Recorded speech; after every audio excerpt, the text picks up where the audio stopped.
Hello and welcome to Chatting GPT, the podcast where I get to speak to the interesting humans who are actually making AI work in the real world. I'm your host, Mary Rose Lyons, founder of the AI Institute, and today I'm speaking with John Clancy, the CEO of Galvia, a Galway and Manchester based AI company doing great things with machine learning and Gen AI. I met John in person at the Digital Transformation Awards in the summer, where he picked up a very well-deserved Lifetime Achievement Award. Apart from running a successful Irish AI company that is revolutioning how retailers are using data and artificial intelligence, he's also an ambassador for all things that are great about Galway, including the rain. He's a father, a husband, and he has a great vision for Ireland. John, you're really welcome to the show, and thanks for coming. Thanks, Mary Rose, and looking forward to it, yeah. Yeah, it'd be great. Well, before we get in and talk about the biz, I'd love to get straight in and ask you to share your vision for AI in Ireland. I think it's something that's very timely, and I really applaud the way the likes of you and people like Brian Caulfield are doing your bit to contribute, taking part in kind of, government bodies and panels, but also calling out the need to move quickly. Yeah, well, look, it's something that I'm quite passionate about when it comes to Ireland and our position on the world stage when it comes to AI. And I think there's two questions really fueling this. One is, what's our ambition as a nation? I really feel it's lacking from a technical point of view and an understanding. And the second one is the fuel, the investment, the ecosystem that needs to foster these new startups in the country. It's just not there at present. For every, and I harp on about this a lot, especially in my role as an advisor on the government's Enterprise Digital Advisory Forum. Every $5 invested in America, $1 is invested here in Ireland and Europe. So something's broken, something's wrong with that ecosystem. And when it comes to our position on the global stage, we have an opportunity in Ireland, but it's now, it's not in a year's time, to step up and to really grab hold of the opportunity in AI. I totally agree. I like you harp on about the $5, $1. I harp on a lot, and I wasn't a great fan of Charlie Haughey, but like he had a vision at the time to push through and get that IFSE in place in Dublin, and that has paid for itself so many times over, both in job creation and GDP creation. We need a visionary who is going to push through something like, your idea. I think you're on the record of saying about an AI campus, or others have spoken about like a special tax incentive for people to invest in slightly higher risk but maybe higher return AI businesses. But we definitely need to do something fast, I think. Yeah, 100% we do. And when it comes to an AI campus, I mean, I've met with a number of ministers on this in the past couple of weeks. Oh, And one in particular who's I do like is Albert Dolan, TD, in Fianna Fáil. Like, he definitely is bringing this to the Oireachtas floor in the next couple of weeks to say, we great. have the infrastructure, we have the hubs. Like, we don't Yes. need to go building something again. This is more of a, when I talk about an AI Yeah. campus, I'm talking about a collective of public-private partnership. We have the skills. Big tech will fund this. Yeah. Get people in a room for public-private good, like to tackle the big problems where AI can help at a public level, from education to health, in a controlled, safe environment, but fueled with all the chips required, the compute required. So, because if you take a step back, AI comes from open source. So Yeah. people already are conditioned to, we already give 10% of our team's time back to good incentives to make the planet better by using AI. So there's a willingness there already. They just need to provide the structure for it. Start with a dedicated AI minister, and Yeah. with a remit to drive this both publicly and from a private point of view. And then the second blocker is, which we came up against as a company, is the investment ecosystem is totally broken. It's Yes, been I totally written, agree. it's been written by public sector who are, I mean, I'm sure they're immensely good Bureaucrats. at they're immensely good at their job, but from a real world point of view. And we came across this. We've just closed a 2.5 million funding round from existing investors in the business Ah, to scale in the okay. UK, which was really exciting. But we nearly came unstuck because of the investment ecosystem. And as an example of it, if you are an investor and you in the States, if you invest in a startup company, it's high risk. I mean, you're spreading your portfolio, but a certain percentage of your portfolio will be in tech startups. If that tech, and you're planning on maybe 1 in 10 or 2 in 10 will go. Yeah. So all of the profits you make on the sale of that company, they're all tax free. That Lovely. needs to be Yeah. implemented here. I mean, they need to Totally. have serious upside, number one. But the downside is the current system, if you come in as an investor on what's called EIIS investment, which is to incentivize people to claim some of their income tax back by investing in a startup. And they can claim up to 40 odd percent here over a certain period of time. But the problem is, if you invest as an EIIS investor at the start and the company begins, as most startups will do, they're investing in tech, they're investing in a platform. So their revenue line hasn't spiked yet, but they've gone deep in investing in their tech. You may not qualify as a company for EIIS in 2 or 3 years' time. That investor is precluded. They cannot invest again unless you qualify. So, or it'll invalidate all of their tax relief, which makes absolutely no sense. It's only constricting the pool. So Yeah. they're two immediate, I think, things that the government need to fix in order, and they're very simple fixes to start taking it Yes. seriously. I totally agree. And here we are in, budget week, and all the media coverage is going to the presidency and the race and who's fallen out of the race. And I was trying to explain to somebody at the weekend who's not from Ireland, like how unimportant really the president's role is and why we should not be putting our eyes onto the presidential race, and we should be keeping it on staying competitive. You're speaking about it from an investor point of view. Like even as a startup business owner myself, like what I find really challenging whenever I'm looking for any supports is just this kind of assumption that you're kind of almost like, this whole thing of like guilty until you prove yourself innocent, as if you're out to take their money, in some Yeah. nefarious way, and you have to prove like 2 and 3 and 4 and 5 times that you're spending it the right way. It just takes so much time, and it's so soul destroying, and I just find it really difficult. I think I'd love to see a minister for AI appointed with the remit to be bold. Have a Yeah. have a hackathon per government department. And bring the greatest minds together and just see where we can go with it. Like other economies are doing it, Estonia, Finland, Yeah, so France have done this really well. France have yes. invested billions in their AI infrastructure and in their ecosystem and in their startup hubs to encourage this. There is Yeah. very little, as you said, as a startup, it's very hard. You are, it's beg, borrow, and steal to try and get something to work and try and get it out to the market. It's very difficult. Enterprise Ireland are great, especially overseas, but there needs Yeah. to be more. There needs to be more support as you begin to Yeah. scale as a company. And also the problem we're in, sorry, I'm harping on here, but the problem we're also facing, as you know, in this economy is that not only is it hard as a startup, but we are also competing with the large tech companies for talent.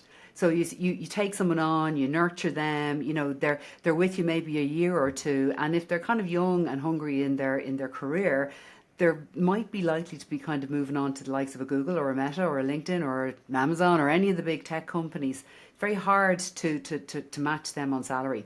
It's nearly impossible. I mean, they're Yeah, well, offering it's impossible. they're offering graduates 150K out of the block to come join I them. know.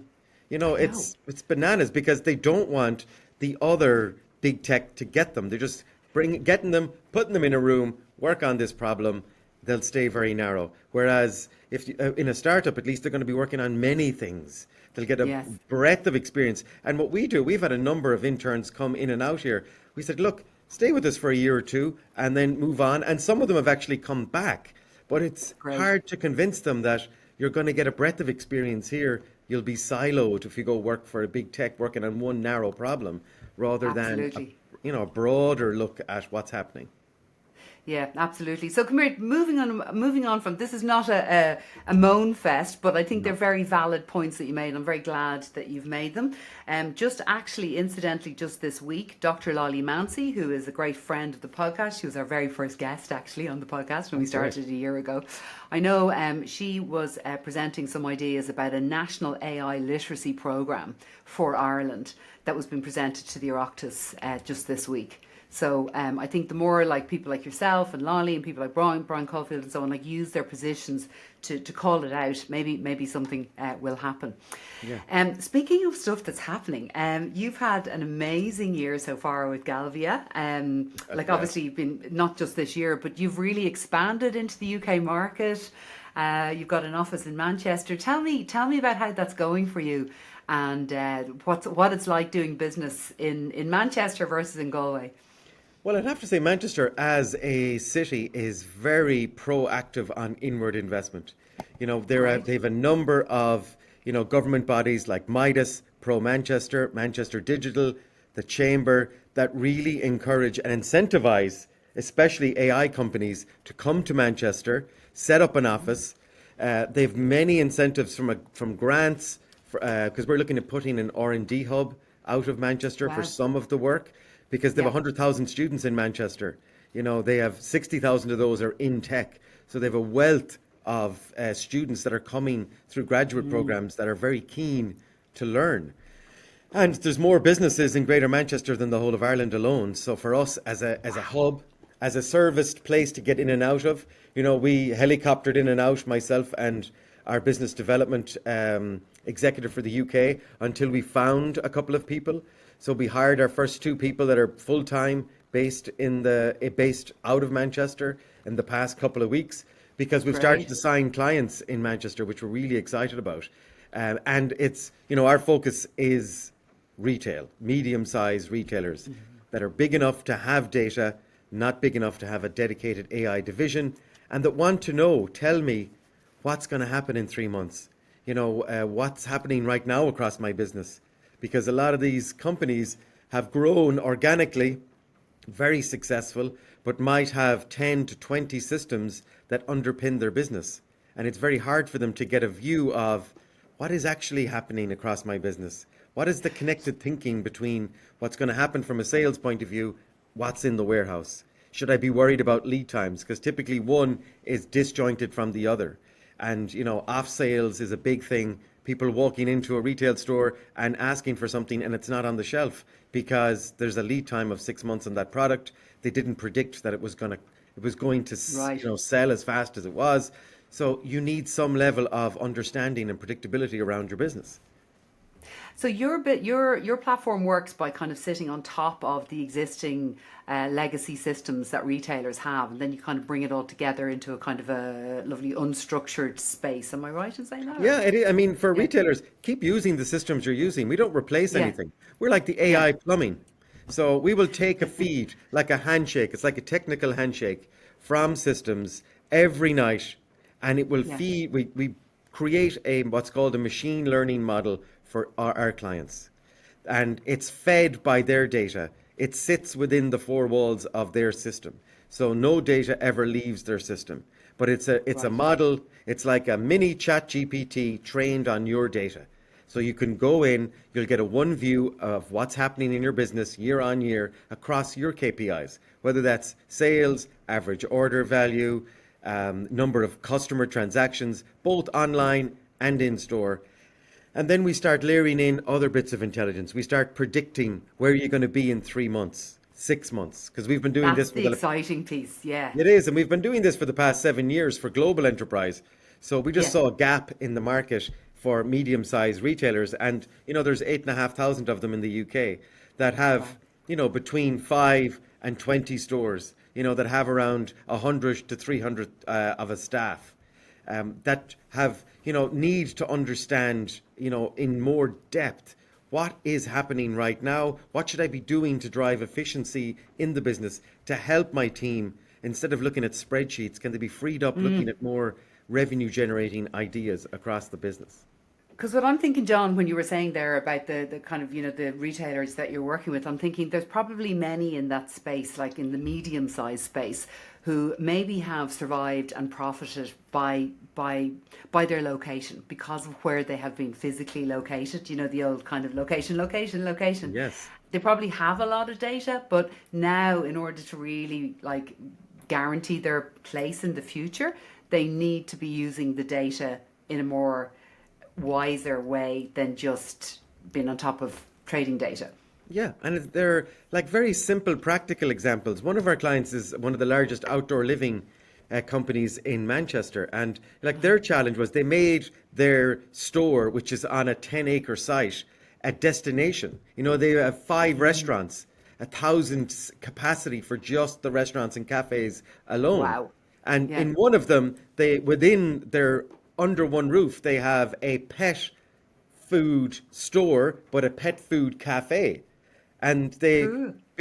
when we started the journey with them, they began to realize that the people that are going into the cafe were not necessarily buying. We did some basket analysis to look deeper at their customers to say they're actually just going into the cafe, they're buying a coffee, they're buying a croissant, they're not spending money in the store. And they couldn't believe that until we showed them, here are the Yeah. 1,800 people that visited your cafe in the past 2 weeks, and you had 1% Didn't spend upsale. money. So the That was people an awkward call, I'd say. yeah, but the thing, the people in the cafe didn't realize, oh, I should have said maybe we have a sale on. And it's not a hard sale, but it's just showing them get your basket analysis up by 3, 4, 5%. And then suddenly that adds hundreds of thousands to your bottom line. And it's spotting those hidden patterns and hidden insights in their data that will make it come alive to say, why don't you just upskill some of your people in the cafe to understand what, because it's within the store, you know, but they just saw themselves as working in the cafe instead of part Yeah. of the overall, you know, brand. And it's That those comes back simple. to training. A Yeah, it lot of it is. is training, isn't Yeah, it? it is Yeah. training, but they never realized that, you know, from that basket analysis of just simply the cafe within the store, why aren't we driving revenue? We have another client in Ireland, Pet Stop, who are, you know, a fantastic client of ours. They've got Yeah. 14 stores across Ireland, 300 staff. But they started looking at, they have a grooming business within one of the stores. And they were seeing no uplift. Nobody was cross-selling any products. Whereas if I go into the likes of Pet Stop to get my dog groomed, you know, you're going to spend 40 to 50 euros on your dog. You're there Yeah. typically 5 minutes before, 10 minutes before you have to pick the dog up Yeah. with one of your kids normally. So why aren't one of the team coming over to say, "Oh, we have an offer on your"? They can Toys. see your dog, you know, Yeah. because they had no upsales, they had no cross Wow. sales, just the grooming. So I said, why don't we bundle something together? So like the Yeah. AI can suggest, why don't you bundle the dog food with the dog collar when they're in getting the dog groomed and see what happens? And that Excellent. way they can add real value to the bottom line because you have somebody in your store physically that is spending, that is a like a high-end spend. So why don't you sell Yeah. more so you can get your basket up? Can I ask you a question, John? So, like, so that to me sounds like, that's like classic marketing or sales. It's like upsell bundles and so on. And the ones who are really strong on e-commerce would probably be doing that already. Okay. But what I'm wondering is that, do you have a kind of, my understanding is, have you got kind of two sides to the business? You've got the kind of predictive machine learning, where's your business going in the next 3 to 6 months? And don't you also have a kind of a generative AI piece that kind of Yeah, assists their staff doing things? exactly. Could you I mean, if you speak to think, that part as well? yeah, I mean, machine learning is like a thing labeler. It just labels data. So it'll Yeah. find you the right answer. As a business owner, as a CFO, as a CEO, tell me what's going to happen in 3 months, 6 months. What's happening now? What are the trends? What should I be worried about? And then you have, because we also would say we like to democratize this to the store managers, so they see a different view. They see a view of their store. So they see where they're trending week on week, year on year, their average order value, their customers. But for them, then we use generative AI because if you want to engage with data, it's fantastic at talking to your data. So you can ask it, what should I be thinking about in next week when it comes to driving revenue in my store? It'll ask the machine learning model to come back with ideas to drive revenue.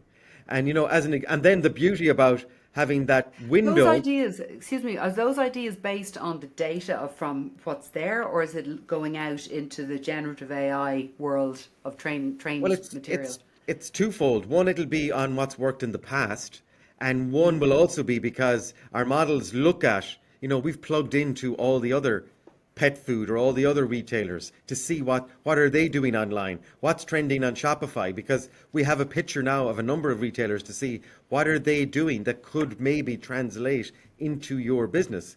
But then also, if it is working in a store in Cork, they have the ability to click share. so they can share it instead of waiting till the end of the month or the end of the week. Click share with all the other stores and say, hey, I've tried this, it's working. Why don't you look at it? Great. And even What down I'm to, actually thinking, but sorry to cut across you, but I'm actually no, thinking there, John, is that I'm sort of seeing, and this whole like kind of, humans working with AI, there's probably an awful lot around kind of, like kind of supporting the staff to do that sharing and to think beyond their own store, because that's where the real value happens, isn't it? Rather than just sitting on, we're doing great down in Cork, but it's to kind of use the technology and then to use the humans to spread it. yeah. Exactly like with the Manchester example, train your people to talk about it. And that's what people need to realize, is that it's just it's a data-driven person that's there to help you. Yeah. And it won't Yes. always be correct, but it'll just give you, hey, I've come up with these ideas, maybe try one. And then get people engaged, but you have to share it. This is no longer in an office where finance have all the data and then they select it at will. Give everybody access. Let everybody feel part of the journey, because it is a journey. As we Yeah. often say to our clients, once we deploy the model and it goes live, that's the beginning. So then you need a partner with you that'll go the journey with you, that'll bring in other departments and say, this is what we're doing here. Can you imagine if we tried that over, to free you up? Then people start getting a bit excited. Our clients talk about curiosity. You need to be curious. Yes. Want to get under the hood and see where can we drive. And some of our businesses are 30, 40-year-old businesses. These are not new, purely online. Now we have some purely online businesses which are easier for us because you have all the data All the sitting in data. Yeah, yeah. Shopify, Klaviyo, all the systems. Beautiful. Yeah. But to combine that with because most retailers now would have a loyalty card or some type of loyalty scheme, so you can pick up if somebody has bought online, now they're in store, you should be alerted as a manager, this is a VIP, this is a really important person. And then you can Yes. see, because it's when they arrive at your store, a lot of retailers now have technology that'll follow them through the store. It won't follow their face, but it'll know that person probably identifies as a woman. These two little blobs are probably kids, and that other one is probably a man. That's a family unit. And you can see how they're mapping through your store. And then our AI can suggest to a lot of stores to map out where items are on the shelf. They use called planograms. So we can suggest to them, why don't you move that shampoo that's on the bottom shelf up to the top shelf, because your people will grab it easier. We've seen an uplift in Cork. You should look at this in Dublin. So you're beginning to look at how do you drive that basket analysis. Another one was for white dogs is a big, for them to put all of the white shampoos, food, everything into one place, because they had it all. They had the dog food in one Oh, yeah. section. They had everything Yeah. separated instead of maybe looking at it from a Yeah. That's category a great point of idea. view. Put it Yeah. in by dogs. And then suddenly that began to drive revenue. Excellent. Another Yeah. client of ours, they started looking, they used to spend 11,000 a week on Google Ads. And we then looked at all of the data from their Google campaigns. Klaviyo, which will tell you, it's their CRM tool, it'll tell you about engagement, it'll tell you how people reacted to all of these ads, give you some great numbers. Then they can see the Shopify data connected to their EPOS data. But the CEO asked a very important question on, well, where are those clients now? That I spent all this money in January 24, where are they now? And he just asked our AI that question, and it came back to say, you got 2,800 odd clients in January 24, 100 are with you today. Those campaigns are not working. You're attracting the wrong profile of person. It No suggested loyalty. you have 140,000 people here that are going to churn or have churned. Target these with the campaign, and they did it. And this is only last month. And they saw a 4.4% uplift in their revenue, which was Wow. 102,000 euros in that month. So that is very That's simple things, but it's that connected view. You need to be looking at this from yeah. more of a holistic point of view, because you have all the data. You have all the customer data. You have all the data connected to your inventory, your warehousing, your revenue. You just need to connect it up. So you're trying to Yes. make better decisions and A/B test it in your business.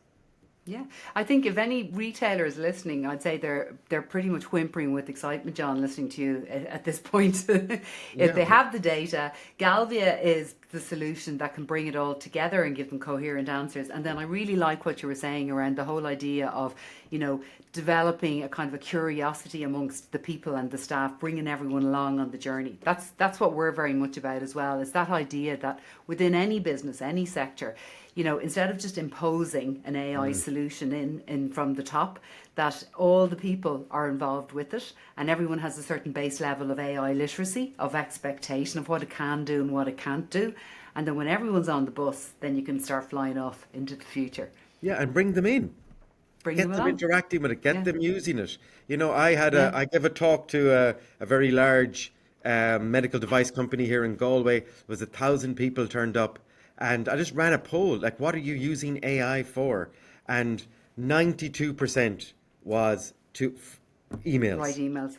Write and emails and summarize documents. I know. and It's summarize crazy. notes out of those Yeah. meetings. And Yeah. I was like, surely there's better ways for you At guys this to be point. Yeah. using AI rather than that. That is Yeah. just scraping the surface.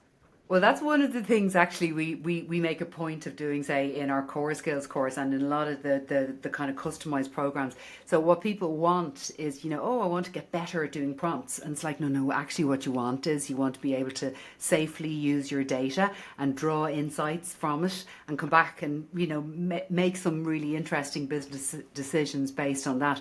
So we stick data in the second session. And a lot of people are like, oh, I really wish I didn't have data. And then they start to do it and their eyes open and Yeah. then they get it. And then we throw in content and we throw in all of that kind of stuff at the end. But I think when you open people's eyes to what they can do, and everyone's sitting on data, everyone has some form of data. They just have to know how to use it safely, securely, Yeah. and that they can. And you don't need, like the other misnomers, that you need absolutely tons of data. You don't. No. You know what I mean? The Yeah. models are there. If you have a business, you probably can lean into this data. Everyone, as you said, even as a human, we're generating an enormous amount of data every single day. Yeah, yeah. So businesses Too are much, too. some would say. Too much, some would say.